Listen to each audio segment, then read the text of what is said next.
Hello, bonjour, chào mừng các bạn đã quay trở lại với Chichu YouTube channel. Nếu như đây là lần đầu tiên bạn theo dõi video clip của mình thì mình là Phương Chichu. Hiện tại thì mình đang sống tại Châu và làm việc trong ngành thời trang. Còn nếu như đây là lần thứ N bạn theo dõi video của mình mà vẫn chưa bấm nút đăng ký cho mình thì hãy làm ngay điều đó đi nhé. Cả cái chuông ở bên cạnh nữa, làm ngay đi nhé.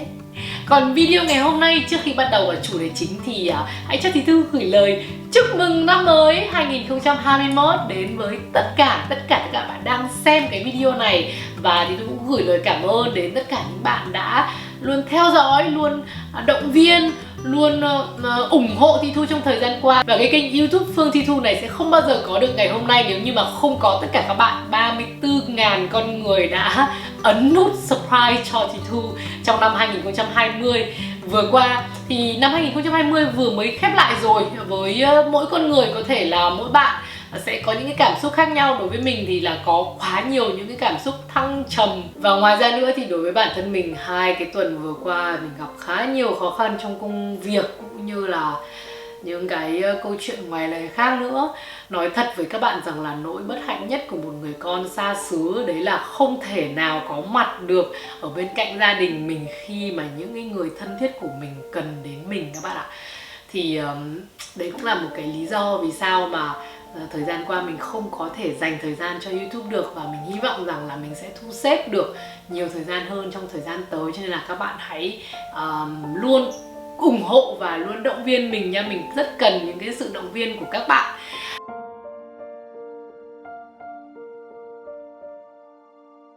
Còn bây giờ thì chúng ta hãy quay trở lại với năm 2021 và hy vọng rằng là năm 2021 sẽ mang lại những cái điều thật là tươi đẹp, thật là tốt đẹp đến với tất cả chúng ta. Còn video ngày hôm nay thì sao? Hôm nay cái video này thì mình muốn dành để chia sẻ với các bạn một trong những cái chủ đề mà rất nhiều các bạn đã PM, những cái bạn đã comment ở có nhiều cái video của mình cũng như là inbox direct cho mình để hỏi về câu hỏi này. Đó là top luxury bikes under 500 euros. Có thể nói rằng là dưới 15 triệu mà mua được một chiếc túi hiệu, nói thật với các bạn là khá là hiếm hoi. Nhưng không phải là không có, vẫn có các bạn ạ.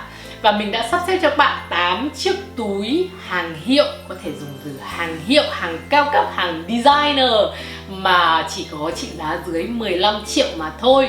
Có thể nói rằng là không phải thương hiệu cao cấp nào cũng dám sẵn sàng đưa ra một cái sản phẩm mà có giá trị dưới 500 euro đâu các bạn ạ. Có rất nhiều lý do. Lý do đầu tiên đó chính là khi chúng ta nhắc đến đồ luxury, đồ hàng hiệu, đó là những cái món đồ cao cấp. Và đối với những cái thương hiệu cao cấp ấy, thì ngoài cái số tiền mà họ chi ra để sản xuất một cái sản phẩm để đến tay được người tiêu dùng thì họ còn phải chi rất nhiều những cái khoản chi khác nữa, như là vào marketing, vào PR, vào truyền thông, vào những cái fashion show của họ chẳng hạn. Mà bên cạnh đó thì kể cả là những cái thương hiệu luxury này có khả năng tạo ra những cái món sản phẩm dưới 500 euro bán ra ngoài, nhưng họ cũng sẽ không làm điều đó. Bởi vì sao? Bởi vì nó là câu chuyện về hình ảnh, là câu chuyện positioning của một cái sản phẩm, cái thương hiệu đó. Các bạn cứ thử nghĩ mà xem, con người sử dụng hàng hiệu vì sao? Trước khi mà nói đến tất cả những cái lý do vì đam mê, vì cái đẹp, vì bla bla bla, tất cả những cái thứ đằng sau hết, thì đầu tiên, cái nhu cầu đầu tiên của con người khi sử dụng hàng hiệu đấy chính là cái sự thể hiện bản thân, thể hiện cái đẳng cấp và thể hiện cái sự có tiền của mình. Đó là tâm lý của khách hàng. Chính vì vậy khi mà một cái thương hiệu quyết định ra một cái sản phẩm dưới 500 euro, 500 euro là một cái gọi là một cái budget rất là, có thể nói rằng là tầm thường đi, và với một cái mức thu nhập nhất định thì có rất nhiều người trên thế giới này có thể effort để sử dụng một cái chiếc túi, để sở hữu một chiếc túi dưới 500 euro, đúng không các bạn? Vậy thì thử nghĩ mà xem, những cái khách hàng của cái thương hiệu luxury đó họ có phải trả đến 3.000 euro, 3.500, 5.000, 7.000 euro để sở hữu một chiếc túi? Thì họ sẽ cảm thấy thế nào nếu như cũng là cái thương hiệu mà họ bỏ rất nhiều tiền ra để sử dụng, và những con người khác thì cũng bỏ ra một cái số tiền không lớn lắm so với những số tiền mà họ bỏ ra để sở hữu cùng một cái thương hiệu của họ. Đây là mình đang nói về cái khái niệm chung nha, mình không hề có ý định phán xét để giàu nghèo phân biệt cái nọ kia, các bạn đừng bỏ qua những cái đấy. Mình đang nói về cái tâm lý chung của những cái con người mình, human being ý, là thực sự là như thế. Chính vì vậy cho nên một cái thương hiệu được mang danh là luxury brand ý, super brand ý, thì họ sẽ phải nghĩ rất nhiều. Đó là một cái bài toán chiến lược của họ để đưa ra một cái sản phẩm under 500 euro. Đó là lý do vì sao mà các bạn thấy những cái tên như là Dior, Chanel, Hermes, kể cả Givenchy, Yves Saint Laurent không có những cái món đồ dưới 500 euro các bạn ạ. Mình đang nói về sản phẩm túi nha, còn tất nhiên ví dụ như là accessories cũng có, rồi là khăn hay là cốc chén đều có. Thì mình xin được nói qua về cái positioning, thế nào là luxury brand. Tại vì nói thật có khá nhiều bạn còn không hiểu nổi thế nào là luxury brand. Mọi người thường nhầm lẫn cái việc là luxury brand hàng hiệu và hàng nổi tiếng, thương hiệu nổi tiếng và thương hiệu cao cấp, thì nhiều khi các bạn còn nhầm lẫn hai cái việc đó. Nếu như các bạn đã có dịp được tham quan hoặc là shopping tại những cái trung tâm thương mại nổi tiếng ở trên thế giới, ví dụ như là Harrods ở London, hay là Galeries Lafayette, Canton ở Paris, hay là ở New York hay ở Los Angeles, thì có rất nhiều những trung tâm, thì các bạn sẽ để ý thấy rằng là cái sự sắp xếp của các thương hiệu super brand, designer brand và premium brand rất là rõ ràng. Thì đây cũng là cái cách mà các bạn có thể dựa trên cái điều đó để có thể phân biệt cái vị trí positioning của từng thương hiệu một. Điều đầu tiên chúng ta có thể sử dụng đến đấy chính là cái giá cả. Ngoài ra bên cạnh cái giá cả thì chúng ta phải có một cái thứ cực kỳ quan trọng, đấy chính là hình ảnh khách hàng các bạn ạ. Một cái thương hiệu được coi là luxury brand ấy thì nó còn phụ thuộc rất nhiều đến cái phân khúc khách hàng mà họ hướng tới. Mình lấy một cái ví dụ nho nhỏ về thương hiệu Michael Kors chẳng hạn, là một cái thương hiệu mà có thể nói rằng là nổi tiếng, rất nổi tiếng. Nó là một cái thương hiệu rất là nổi tiếng thế giới luôn, và nó là một cái thương hiệu bắt nguồn từ một thương hiệu designer các bạn ạ. Và giá thành sản phẩm của nó thì sao? Giá thành sản phẩm của nó cũng thuộc dạng là cao hơn khá nhiều những cái brand premium khác. Thế nhưng phân khúc khách hàng của Michael Kors là những cô gái Mademoiselle Tout Monde, là những cô gái đại trà ngoài kia. Họ không hề có một cái gu thẩm mỹ nhất định nào đó. Thế khi mà họ ra đường họ thấy một cái bảng quảng cáo Michael Kors wing giá tràng ở ngay cạnh nhà thờ Đức Bà, thế là họ nghĩ ok đấy là đồ luxury. No, đó không phải là đồ luxury. Ngay bên cạnh đó mình nên so sánh với cả thương hiệu Comme des Garçons. Comme des Garçons cũng là một thương hiệu designer, nhưng cái gu của khách hàng của Comme des Garçons là một cái gu rõ ràng, phân biệt rõ ràng, định hình rõ ràng. Và đấy cũng là lý do vì sao mà thương hiệu Comme des Garçons là một cái thương hiệu luxury brand, còn Michael Kors thì không. Rất nhiều người nhầm lẫn với sự nổi tiếng của một thương hiệu, đánh đồng với cái sự cao cấp của nó. Không hề có điều đó các bạn ạ. Đó là một vài những cái chia sẻ rất là ngắn gọn của mình về cái giá trị thương hiệu trong các cái sản phẩm thời trang. Còn đối với bản thân mình, nếu như các bạn theo dõi những cái video clip trước đây của mình, hoặc là theo dõi mình trên Instagram hay là trên Facebook cá nhân của mình, thì các bạn cũng có thể thấy được rằng là bản thân mình mặc dù là một người làm việc trong ngành thời trang cao cấp, mặc dù là một người có thể nói là personal shopper cho rất nhiều những cái con chiên, những cái tín đồ, những con chiên của hàng hiệu. Và nếu như các bạn là một cái tín đồ thời trang thực thụ thì chắc chắn là các bạn cũng rất để ý thấy rằng là những cái con người nổi tiếng ở trong ngành thời trang, ví dụ như là Virgil Abloh, trước khi làm việc cho Louis Vuitton, ông ấy không xài đồ hiệu, ông ấy xài cái đồ của ông ấy tạo ra, đúng không? Nếu như các bạn thấy hứng thú thì mình sẽ làm riêng một cái video clip về đề tài thương hiệu trong một cái video sau. Còn bây giờ thì chúng ta hãy quay trở lại với danh sách 8 chiếc túi hàng hiệu có trị giá dưới 15 triệu. Mình dùng cái giá mua dưới 15 triệu bởi vì là có thể là cái tỷ giá nó sẽ thay đổi.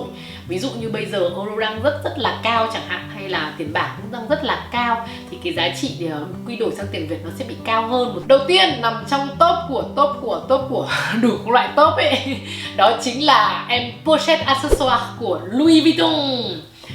Có thể nói rằng thương hiệu Louis Vuitton là một cái thương hiệu rất là đặc biệt. Các bạn thấy rằng là mình mua khá nhiều đồ của Louis Vuitton bởi vì khách hàng của mình ưa chuộng Louis Vuitton rất nhiều. Thứ hai nữa đó là về mặt marketing. Louis Vuitton là một cái thương hiệu có một cái chiến lược marketing rất là đặc biệt. Bạn có thể thấy rằng là những cái thương hiệu cao cấp để trở nên nổi tiếng và tồn tại trong vòng bao nhiêu năm qua, họ đều phải có những cái chiến lược marketing rất là đặc biệt của mình. Mỗi thương hiệu một khác. Chúng ta đã nói rất nhiều về Hermes. Hermes có thể nói là mình đã ra rất nhiều cái video mình nói về cái gọi là tình yêu của mình với Hermes, một cái tín đồ với cả cái chất độc màu da cam rồi. Thì các bạn hiểu rằng là chiến lược marketing của Hermes là tất cả những gì đối lập với cả chiến lược marketing của Louis Vuitton.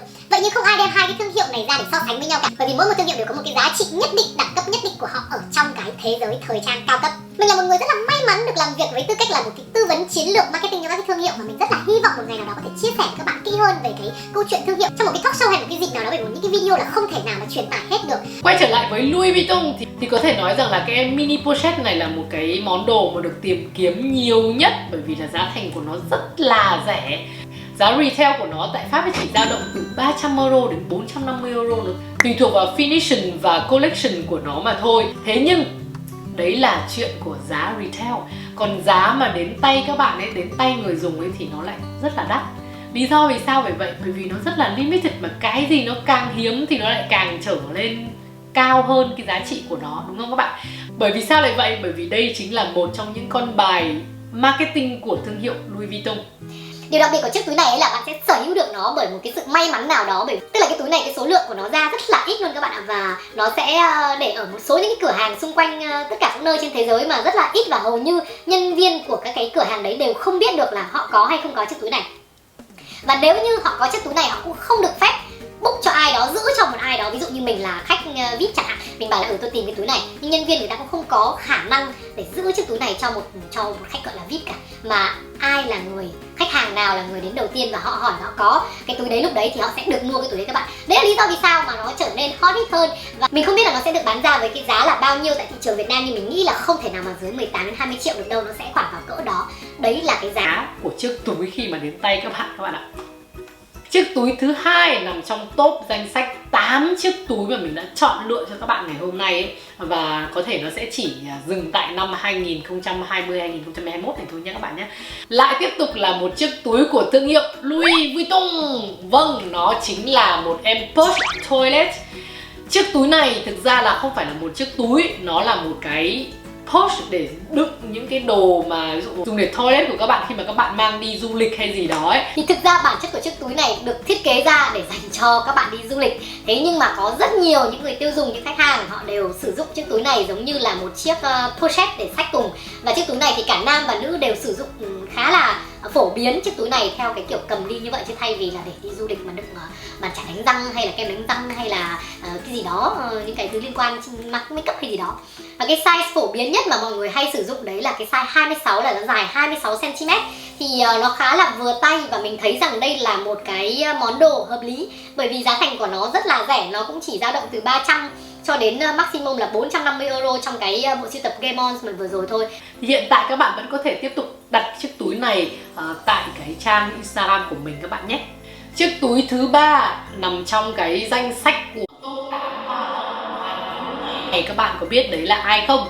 Đó chính là thương hiệu Prada. Prada thì mới đây có cho ra một cái túi bucket rất là dễ thương và có màu đen và màu hồng. Và giá retail của nó khá là rẻ, nó chỉ rơi vào khoảng 350 euro mà thôi. Nó rơi vào khoảng tầm 10 triệu đến 11 triệu của Việt Nam đồng thôi, khá là rẻ. Và đây là một cái chiếc túi mà có thể dùng nói là chiếc túi rất là classic, nó bucket mà, nhưng mà các bạn đẩy được khá là nhiều thứ ở trong đó. Và vì nó bằng ni lông cho nên là cái giá thành của nó rất là thấp so với những cái túi khác hay những cái sản phẩm khác của thương hiệu Prada hay là những cái thương hiệu cao cấp khác. Và đây cũng thể là một cái túi các bạn có thể suy nghĩ vì nó khá là rẻ. Và chiếc túi thứ tư trong top 8 những nàng hoa hậu hoàn mỹ này ấy, thì mình phải kể tên đến một em túi mà có thể nói rằng là cái design của nó khá là trendy. Đó chính là chiếc túi The Marc Jacobs Snapshot. Thì đây là một chiếc túi có thể nói rằng một cái thương hiệu như Marc Jacobs ấy, thì cách đây cách đây khoảng 15 năm ấy, rồi khi mà ông ấy vừa mới rời khỏi Louis Vuitton thì là cái thương hiệu siêu hot luôn. Nhưng mà đến bây giờ thì nó giảm nhiệt đi khá là nhiều rồi. Hình dáng chiếc túi này là form túi camera, thì là một trong những cái túi mà đang khá là hot trong cái thời gian gần đây. Và nó được làm bởi cái da Saffiano, là một cái loại da mà được thuộc từ da bò, nhưng mà nó lại có cái form dáng rất là đứng túi, đứng dáng. Mà cái loại da này các bạn có thể thấy rất là nhiều, được sử dụng rất nhiều tại cái thương hiệu Prada chẳng hạn. Nếu như các bạn là những người chơi túi lâu năm thì các bạn có thể để ý rằng là rất nhiều những cái mẫu túi của Prada ấy nó bền vững với thời gian mà hầu như nó không cũ đi, nhờ cái chất liệu da Saffiano này rất là nhiều. Thì chiếc túi Snapshot này có thể nói là một cái chiếc túi mà có thể nói là combine được khá nhiều những cái yếu tố vừa trendy, vừa bền vững với thời gian, vừa tiện dụng, và đặc biệt là cái giá thành của nó, cái giá retail của nó rất là hợp lý luôn các bạn. Nó chỉ vào cỡ khoảng 350 euro thôi, khoảng tầm dưới 10 triệu Việt Nam đồng hẳn hoi ấy. Cho nên mình nghĩ rằng là đây là một cái lựa chọn cực kỳ perfect cho các bạn nếu như mà các bạn không muốn bỏ ra quá nhiều tiền để sở hữu một chiếc túi đồ hiệu mà vừa tiền mà vừa đẹp như thế. Tiếp theo, một chiếc túi nằm ở vị trí số 5. Có thể nói là mình đã suy nghĩ rất nhiều khi đặt cái bạn này ở vị trí số 5. Bởi vì sao? Bởi vì mình nghĩ rằng là chiếc túi này sẽ tiếp tục còn lên giá nữa. Đó chính là chiếc túi Chiquito của thương hiệu Jacquemus. Thì quay trở lại về câu chuyện thương hiệu thì Jacquemus là một thương hiệu designer brand.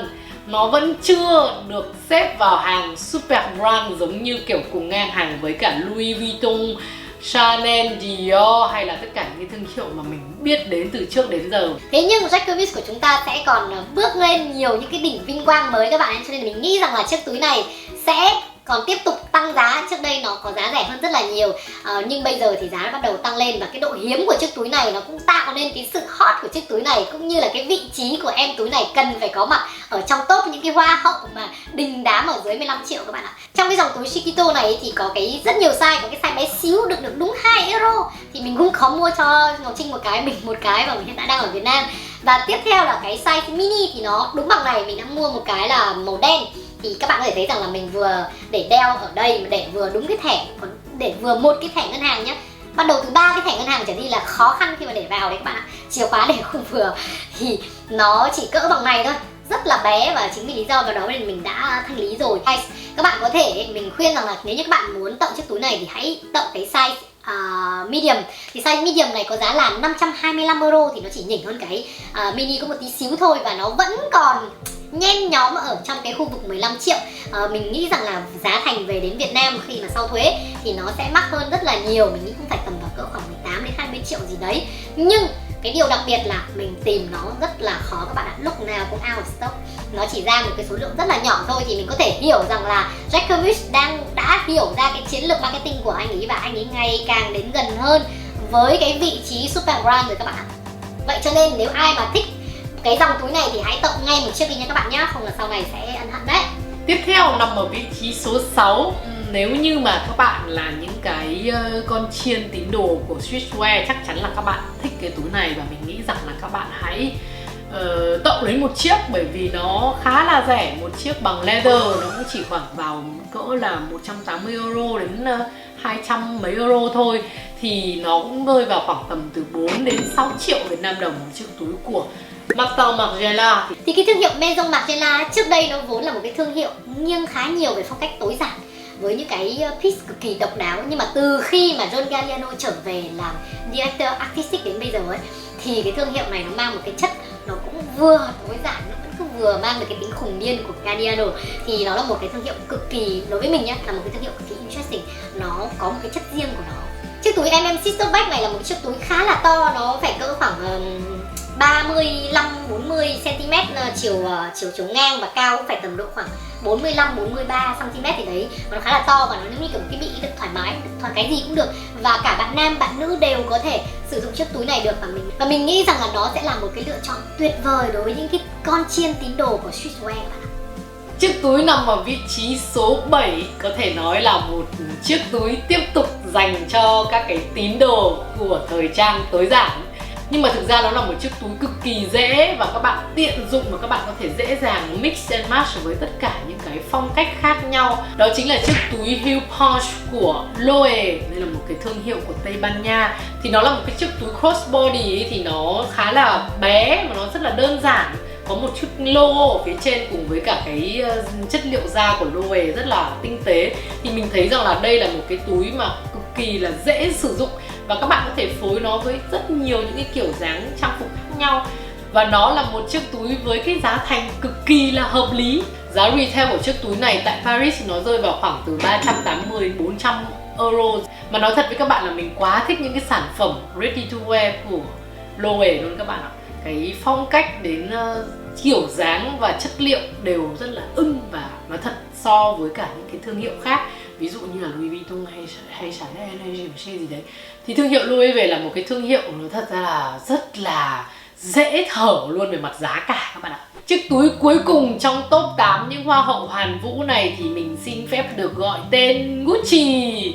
Nếu như bạn đã xem một cái video clip trước của mình nói về những cái túi mà siêu hot và cực kỳ được ưa chuộng mà mình lại không bao giờ bỏ tiền ra mua.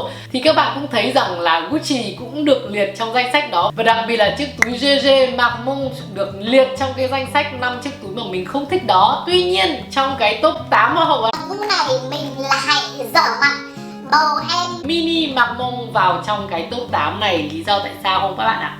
Lý do là với cái kích thước mini chỉ để vừa một chiếc iPhone 11 gì đấy ấy, vào ấy, thì cái túi Marmont này trở nên rất là cute. Và các bạn có thể thấy rằng cái quai sách của chiếc túi Marmont này nó chỉ là một cái quai để sách ở đây thôi, cầm tay thôi. Cho nên là mình thấy nó rất cute. Và trong cái xu thế thời trang, những cái túi mini ngày một mini hơn ấy, thì thực sự là chiếc túi Marmont này xứng đáng được lọt vào top 8 hoa hậu. Và để kết thúc cái video dài loằng ngoằng này của mình thì mình cũng xin phép được chốt lại với các bạn một câu rằng là những chiếc túi trong top hoa hậu Hàn Vũ vừa rồi ấy, thì thực sự là những chiếc túi rất khó kiếm.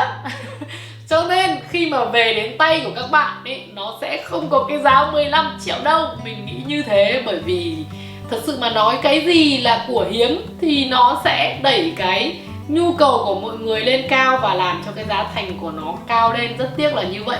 Tuy nhiên top 8 những chiếc túi này là một minh chứng cho thấy rằng là trong dòng thời trang, trong cái thị trường thời trang cao cấp vẫn có những chiếc túi, những cái ngoại lệ mà nó vừa mang cái giá trị sản phẩm, giá trị thương hiệu cũng như là những cái giá trị thời trang của nó. Còn video này của mình thì kết thúc tại đây rồi. Cảm ơn các bạn đã theo dõi video clip đến tận giờ phút này và hẹn gặp lại các bạn trong những video clip sắp tới.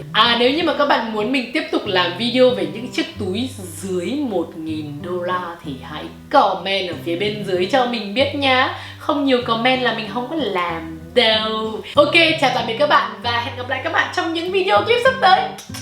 Bisous bisous bisous bisous.